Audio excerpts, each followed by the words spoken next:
অতি সম্প্রতি বাংলাদেশের মিডিয়া খুব ফলাও করে বিএসএফের দুটি অবজেকশনেবল ছবি, মানে যথেষ্ট আপত্তিকর ছবি, খুব ফলাও করে নিজেদের সোশ্যাল মিডিয়া সামাজিক মাধ্যমে ছড়িয়ে দিচ্ছেন।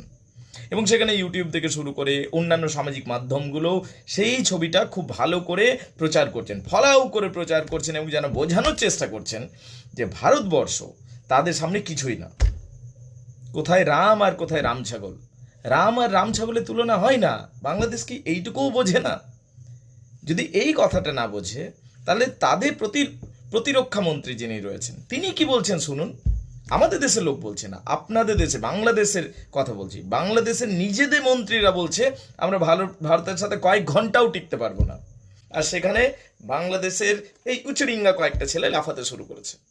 ভারত পাকিস্তানি যুদ্ধ ইতিমধ্যে 5বার হয়েছে, 5টা যুদ্ধই আমরা জিতেছি। পাকিস্তান তো তাও পরমাণু শক্তিধর দেশ, সে টিকতে পারছে না আমাদের সাথে 5বার পরাজিত হয়েছে। বাংলাদেশে তো পরমাণু শক্তিও নেই, বাংলাদেশ তো কয়েক ঘন্টাও টিকতে পারবে না। এবারে একটা ছবি এরা ফলাও করে দেখাচ্ছে যে বিএসএফ সৈনিক নাকি বাংলাদেশের বিজিবি পা ধরে বসে আছে। আরে সেইটা নয়, ঘটনা হচ্ছে যখন দুটো সৈনিকের মধ্যে লড়াই হয় তখন লড়াইয়ের মধ্যে বিভিন্ন পজিশন আসতে পারে, ডিফেন্সিভ পজিশন হয়, অ্যাটাকিং পজিশন হয়। এবার 5 সেকেন্ডের একটা ক্লিপস নিয়ে সেটা ফলাও করে কিভাবে মিথ্যাচার চলছে, এইগুলো বন্ধ করা উচিত বাংলাদেশের। বাংলাদেশ এমনিতেই, বাংলাদেশকে আবার পশ্চিমবঙ্গের মানুষজন বাংলাদেশ বলতে শুরু করেছে। এই সমস্ত সোশ্যাল মিডিয়াতে বা সোশ্যাল মাধ্যমে, সামাজিক মাধ্যমে এই সমস্ত অপপ্রচার করে কিছু লাভ হবে না। সেই 2 দিন পর ভারতবর্ষের কাছে আসতে হবে, ভারতবর্ষের সাহায্য ছাড়া তো চলবেও না। একটা দিক তোমাদের ব্যবস্থা হচ্ছে, সেটা হচ্ছে পাকিস্তান।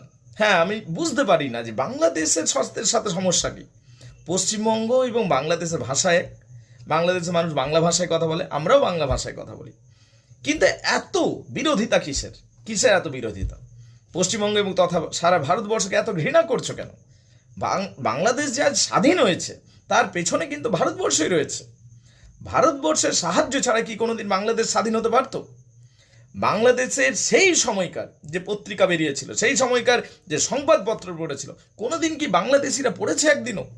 যদি পড়ে থাকে তাহলে কোনোদিন ভারত বিরোধিতা করতে পারবে না। এবং পাকিস্তানকে সমর্থন করা দূরের কথা, কি অত্যাচার হয়েছিল সেটা একবার জানুন, দেখুন, তারপর না হয় ভারত বিরোধিতা করবেন।